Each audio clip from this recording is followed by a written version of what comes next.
Hi, everyone, and welcome to another episode of Investing Strategies. On this show, we're going one-on-one with the CEO of security software leader CrowdStrike. The stock has seen triple-digit gains this year, fueled by the company's solid earnings and sales growth. We'll learn more about what makes CrowdStrike stand out from the competition.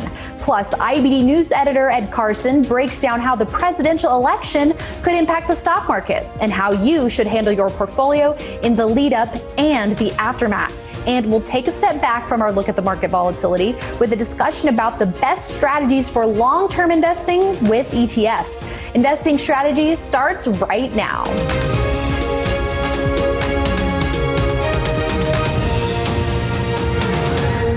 CrowdStrike is a leader in the security software industry group, boasting superior fundamentals and technical action too, with the stock nearly tripling since the beginning of the year.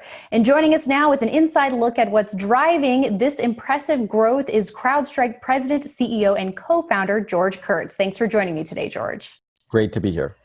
All right, so this year has just been incredible for the stock, and the company now has 2 quarters in a row of strong profitability, and that bottom line growth is expected to continue next year as well. And you also have a very strong track record of that solid top line growth, up over 80% in the last 4 quarters alone. So what would you say has enabled CrowdStrike to be able to turn in that high level growth that you've been seeing? Well, it's great to be here, and I think it really highlights how important security is in our new economy. And when we think about digital transformation, we think about what's happening in this world and the movement to the cloud. Security is a critical element to that. I always like to say it's shelter in the corporate hierarchy of needs. And we've built something which I call the Salesforce of security. It really is a new platform, cloud delivered, powered by AI, modular format, similar to what a Salesforce would have. And, the results obviously speak for themselves, but it really comes down to protecting customers, having happy customers, and continuing to accelerate and grow our business. All right. Well, the company has had quite a journey from startup to the IPO in 2019 and to where you are today, a leader in your industry. So how have you been able to make that happen so quickly? Well, it's just, it really does start with the platform itself and the fundamental shift. And when I started the company, there were 2 big areas of focus for me when I looked at the legacy technologies that were out there. Number one is we were solving for a different outcome. We were focused on helping customers stop breaches as opposed to a lot of the legacy AV vendors who were focused on stopping malware. And it's a subtlety, but if you ask someone and you just have them think about it, what's more important, stopping a breach or stopping malware? They'll pause and they'll say, well, I guess stopping a breach. But the entire industry was focused on stopping malware. And this is back in 2011 when I started the company. So we wanted to get a better outcome, which is what people are paying for, stopping the security breaches. And number 2 is we wanted to do it in a different architecture. Before CrowdStrike, there really was no security platform company. You had ServiceNow in the CRM world. You had ServiceNow in the ITSM world. You had Salesforce in the CRM world. You had Workday in the HR world. There was no equivalent security cloud, and that's really what we've created here with a fundamentally new platform protecting customers against breaches in a very easy to consume format. So clearly you're offering something unique here. So how do you stay one step ahead of your peers in the competitive landscape and the bad guys too?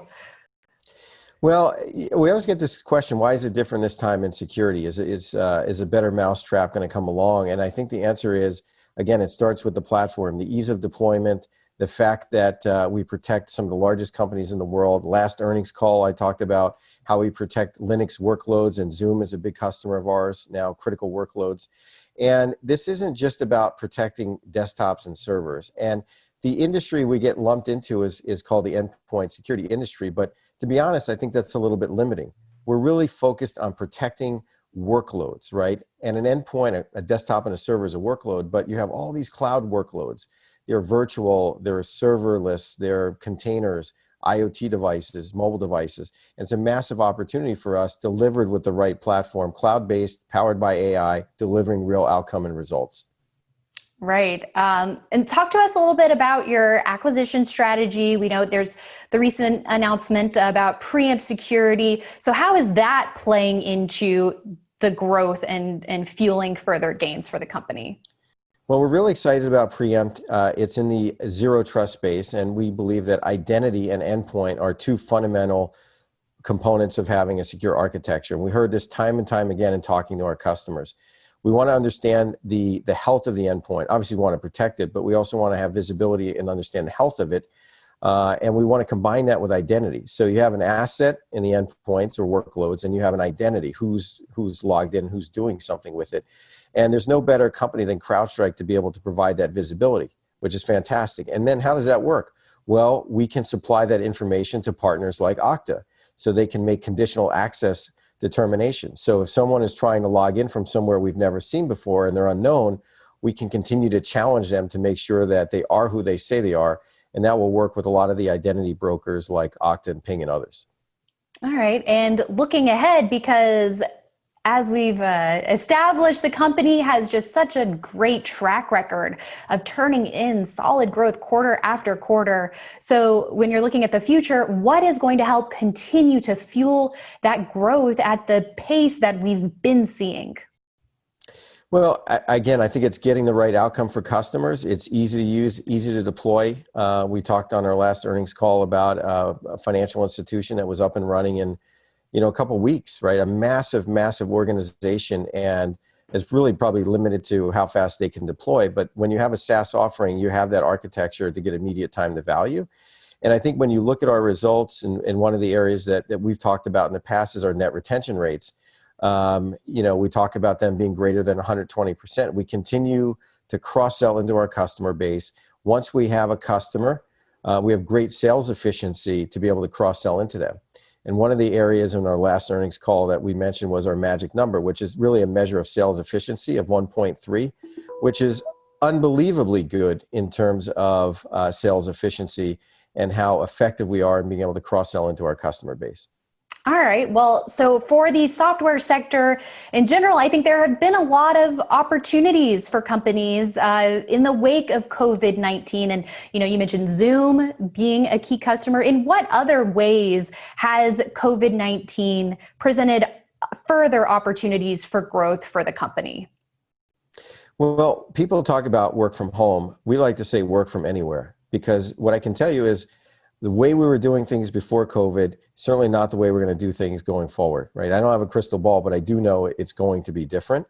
And we see this opportunity as a much more sustainable trend, right? It's not just a quarter or two impact of people working from home. It's really a fundamental shift of people working from anywhere, and they need protection and need visibility. The other area too is in digital transformation. As people move out of the office, they're going to continue to leverage cloud services. So from that standpoint, we're there to protect those cloud workloads. And we think it's a big growth opportunity. And if you're going to digitally transform your environment, you have to security transform it first. All right. Well, George, it sounds like there's a lot going on with CrowdStrike right now. Thank you so much for your time today and helping us learn more about what sets CrowdStrike apart from the competition. Best of luck to you. Thank you so much. And after the break, IBD News editor Ed Carson breaks down the various presidential election scenarios that could have an impact on the stock market and how tactical traders should handle their portfolios. That's next. I'm Arusha Pierce, and welcome to Investing with IBD. Every week, we are going to give listeners insight on how the market is doing. We'll identify stocks or ETFs that are worth considering and adding to your watch list. Not only do we have investing experts, we like to bring on business leaders. The response from listeners has been amazing. It really feels like we're building this community. Join me every week as we take on the market. Listen and subscribe wherever you get your podcasts. Well, 2020 has had its fair share of market-moving headlines, and the election is coming up. It's right around the corner, and we know a lot of investors are wondering how should they handle their portfolios with such a big, potentially market-moving event. Well, IBD News editor Ed Carson is here to break everything down for us and help you be prepared for the election. So Ed, it's kind of a loaded question. What should people do before the election with their portfolios? But give us your take in terms of maybe what the different potential scenarios are. We can start out with that. we already got a big October surprise with President Trump testing positive for the coronavirus. That obviously wasn't something the market was expecting, but it shows you how much uncertainty is out there, and the market doesn't like that. I mean, there's a lot of different scenarios because it's not just the presidency that's up for grabs, the U.S. Senate. And so you could see a lot of different outcomes. You could see Trump in a GOP Senate, Trump in a Dem Congress. You could see Biden with the GOP Senate, or Biden and the Democrats controlling all of Washington. A lot of different policy implications from that. The question is, to what extent, I think, for many investors, is the election not going to be a surprise? Are we going to see, is there going to be a conventional wisdom? You shouldn't necessarily trust it, but if the markets are assuming one thing, then they might price that in. If they expect Biden in a GOP Senate, then they'll probably, and we get that, the market may not react that much on election day. But if we have something that's dramatically different, like in 2016, when everybody was expecting one thing and then got the other, then you can see a dramatic change. And it won't necessarily be one direction right away. It could go whipsaw. That election night was crazy, with huge drops and then rebounding. It was all over the place. The day after the election may not be when we know who the president is. I mean, it could be, if it's a close election, even if it's not super close, but if they take a week or so or two to count some of the ballots in places like Florida and Michigan, some of these battleground states, it could take quite a while. So that uncertainty, the markets never like uncertainty, especially with such stakes involved. And the other problem, of course, is that as that drags on, that gives more opportunities for both sides to, hurl accusations at each other. This isn't fair. You're not counting the votes. You're putting in fake votes. All those kind of things that can sour sentiment for the economy, for the markets, and for politics going forward. So that's just an uncertainty. Yeah, that's right. So we don't know. Of course, we can't predict what is going to happen, but I think that is a good point to emphasize. You don't want to be making a big bet either which way, whether it's based on a poll, your gut instinct, what you want or think is going to happen. So how should investors be maybe positioning their portfolios with that in mind? Well, I mean, just in general, you want to be in sync with the market, and that's the most important thing. And obviously, we saw with the long market rally, you wanted to be heavily invested in stocks, and they were definitely the kind of stocks that were doing well. Most stocks rise and fall with the market, and the market is going to try to price in election news as well. But so to try to guess ahead of time what you should be doing with your portfolio is really tough. The market is overwriting. The market is an overwriting factor. Hopefully, it prices it in, may not. But in specific things, you may want to just consider, don't be overly exposed maybe in sectors that you think might be vulnerable, to a particular election outcome. I mean, there's different policy things. Some stocks or sectors, they're going to say these stocks might do well under a Biden presidency. These stocks might do well with a GOP Congress. I mean, just be careful, but the others may not do well, and you just don't know how it's all going to come out. So you just generally try to don't make big bets and follow the market. Well, let's drill down into, you mentioned sectors, let's drill down into that a little bit more. What are some of the sectors that could potentially either which way be impacted with either a re-election or a new president? It's possible that there are healthcare changes under, say, Democratic policies. If that comes in, that could affect health insurers. That might benefit some other medical sectors as well. But health insurers might have issues. But health insurers actually did fairly well under Obamacare. So you can't necessarily think that just because you might think that it might be negative, it might not be. Trade-related sectors are something, because obviously that is something that's been a big part of the last several years. How will chip stocks react? How will, stocks along those lines go? So those are the kind of things you want to be careful, watching for. There's all sorts of tax and regulatory issues out there that you have to be considering. What are the fiscal policy implications? Though I think both candidates, both president, the next president is probably still going to be running up big deficits. So it's not like there's going to be tight fiscal policy. But I think those are the kind of things they should be looking at for sectors and trends. Mm-hmm. Right. And as you mentioned, a lot is going to depend on whether the market is in a correction whether the market's under pressure or in an uptrend leading up to election day. And there's a lot that could happen between now and then beyond election-related headlines. We have vaccine news still in play. What else? What other headlines should investors be aware of that might shake things up? We could have other kind of big news out there in the coming weeks, and it doesn't necessarily have to be about the election. Because there's so much uncertainty about the election, other news may cause a bigger moves in the market because investors are just sort of on edge right now. Right now, we're getting headlines that European countries are reimposing restrictions because the cases have really been exploding there again, and that could, cool down that, European economy. We've seen higher caseloads, that could see, maybe we'll get more restrictions in various states. You don't know. Meanwhile, in days, we might get positive news on a coronavirus vaccine. So just on coronavirus, news could be swinging up and down the market in the next few days in either way. So those are one of the biggest things, and that has such an influence on the economy because ultimately the economy and the earnings are going to drive stocks. The market has rallied a lot this year on expectations that we will bounce back, and we have some. But that's the most important thing is like, can we get the economy back on track? And that's, much bigger impact, really, honestly, maybe than presidential policies over the few years. If you can get the economy back to healthy growth, back to its old self and back to growing beyond that, beyond anything that any one person will be doing in the White House.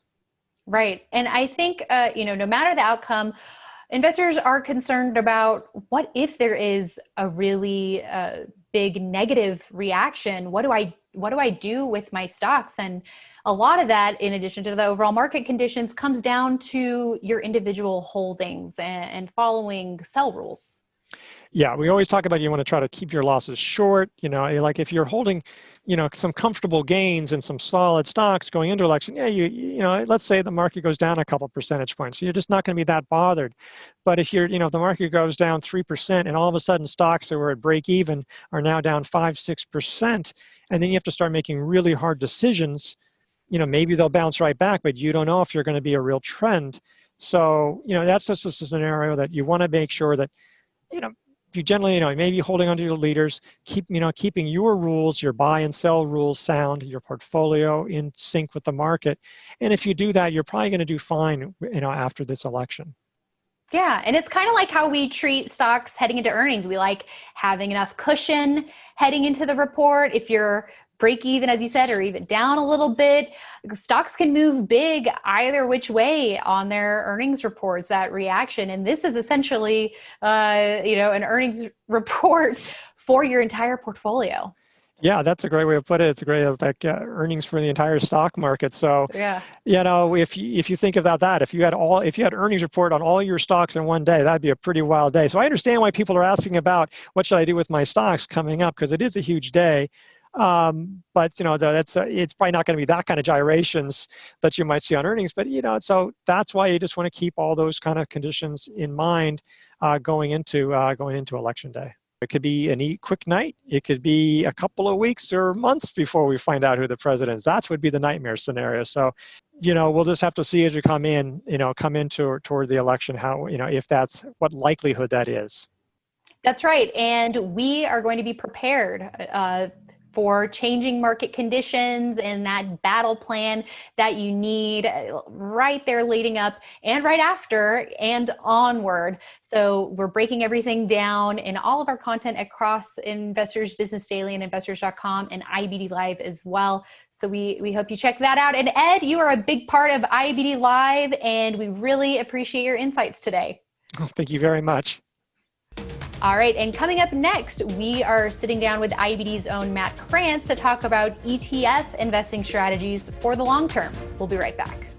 IBD Digital gives you access to our premium content. The best of Investors Business Daily. A team with decades of experience serving up actionable investing content, a sophisticated tool set to facilitate your own deep dives, and educational resources that will give you an edge in the stock market. We have over 100 years of stock market data, all focused on one thing: what makes a winning stock. We're taking the guesswork out of investing. Subscribe now to build a better portfolio and make more money in the stock market.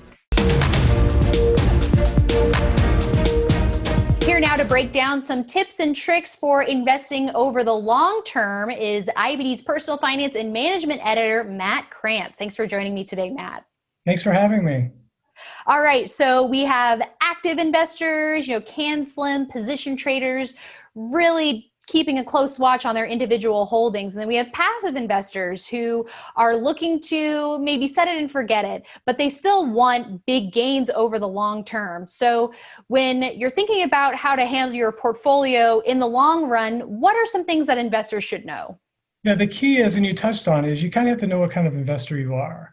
If you're an active investor and you like to pick individual stocks, that's great. And most likely you're going to make giant gains over the years if you have a system that works, like Can Slim, and you stick with it and you monitor it and you watch it and you subscribe to IBD Live and you listen to all the experts that we have here that tell you how to monitor the markets for individual stocks. But there's usually a part of your money too that's more long-term. And this is usually mutual funds, ETFs, retirement accounts, 401ks, IRAs. And this is kind of a different animal because this is money that you're going to put away for 5, 10, 15, 20, 30 years. And this isn't money that you're necessarily getting in there and making strategic changes all the time. In fact, usually the best way to make money long term without making strategic changes like what you hear about at IBD for tactical changes with individual stocks is by picking a strategy and sticking with it over the long haul and not trying to make major swings just because the market makes it kind of a shift day to day. Yeah. Well, what if I think Amazon has a long runway of growth ahead for it? It's been a market leader for a while. What should I do about setting and forgetting something like that? And that's a great point. I mean, when you look at the market this year, it's been really kind of carried by just like 4 or 5 companies. Some little companies too are really erupting out of nowhere, like Zoom Video. It's up so much this year. I'll probably never make that much money on my 401k in my entire lifetime that people made just this year. But the fact of the matter is these individual stocks are very volatile and they need to be watched and you need to respond to them from a day-to-day basis. When you're going longer term, you want to own broader baskets of stocks. Bill O'Neill, our founder, he used to always say, when you pick a great mutual fund, you identify a great mutual fund, you buy it, and you never sell it. And I think that's great advice with mutual fund long-term money. You identify the winners. You either find the managers who have skill to pick the best stocks for you over the long term, or you can identify themes or ETFs or low-cost index ETFs that pick major asset classes, be it the S&P 500, or be it small cap, or be it growth stocks, and you just let it ride over the years. And you don't want to be second guessing that part of your portfolio. Yeah, well, there are thousands of funds to choose from. So how should investors pick the best ones? How do you know, even if it is something that's broadly diversified, how do you pick the best place to park your money? Well, IBD does a lot of the homework for you. We have a best mutual funds section on our website, and we also publish it in our newspaper, where we identify the very, very, very best mutual funds over the long term. These are the funds that have delivered year after year after decade, and have the best, most skilled advisors and managers that we can find. Because you have to keep in mind, at least 80 or more % of mutual funds underperform the S&P 500. And that brings me to my next point. If you just want a low-cost way to play the market, it's really hard to beat the index funds. A fund that invests in the S&P 500, say Vanguard's VOO, Victor, Oscar, or even the Spider, SPY, super low cost. If you're in a portfolio that's 60% stock and 40% bonds, if you put 60% in an S&P 500 fund, and that's your long-term money, it's going to be really hard to find mutual fund managers that are going to beat that. Well, if I am looking to get a little bit more creative than an index fund, and I like investing in growth stocks, there are thematic ETFs out there as well that investors can consider mixing in when you're diversifying that long-term portfolio. When you're deciphering among those, what are some things to consider? That's a great point, Allie, and I'm glad you brought that up. The S&P 500 is great. It does a really good job with large cap blend stocks, but it's kind of like a mallet. And it's not the kind of thing you're going to use when you want to do some delicate work. In fact, it has some major gaps. So one major gap that it does have is, say, cloud computing. There are some smaller cloud computing companies that are coming on strong. Take a Zoom, that's not in there. So there are thematic ETFs that let you focus on areas that are missing in the S&P 500. With that said, there's also areas that are overweight. So energy, as we know, is a dumpster fire. It's been a complete and utter disaster, not just this year, but for many years. And you own all that stuff when you own the S&P 500. So to counteract that, you might want to build in some themes that kind of shift you away from that, like maybe innovative web or other areas as well.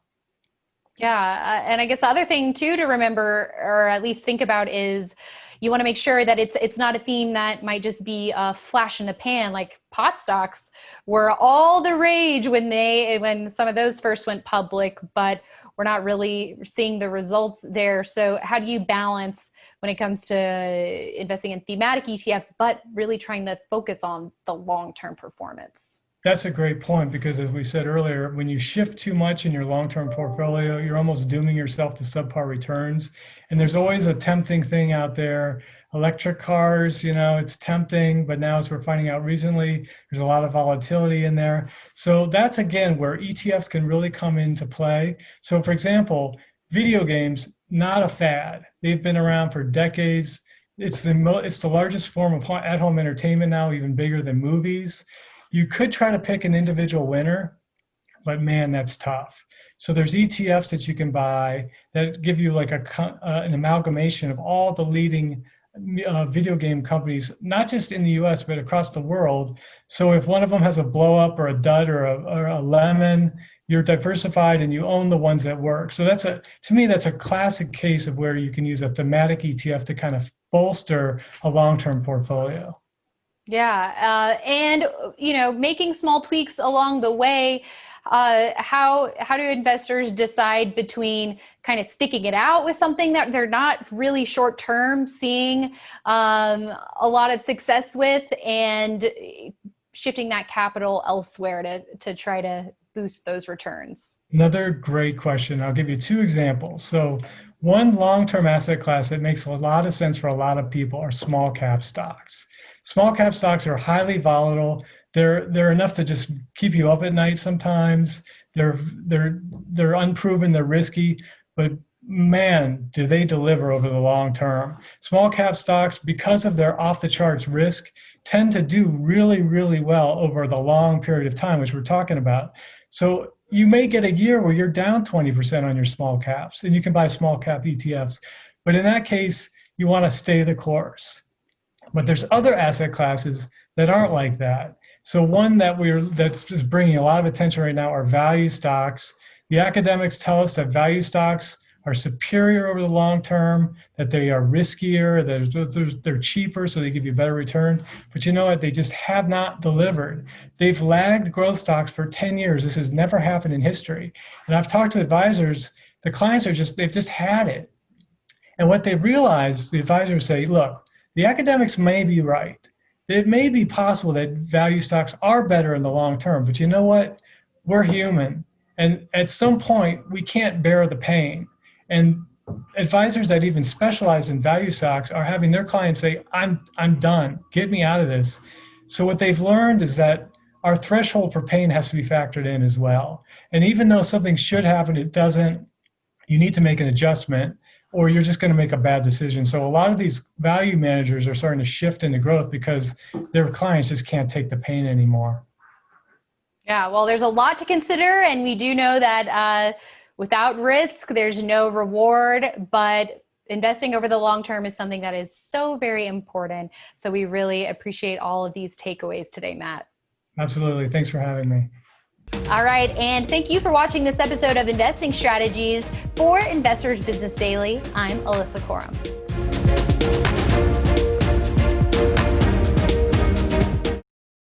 Hi there. Thanks so much for watching Investing Strategies on our YouTube channel. If you want more executive interviews and analysis of key trends to watch, make sure you hit the subscribe button so you can stay up to date.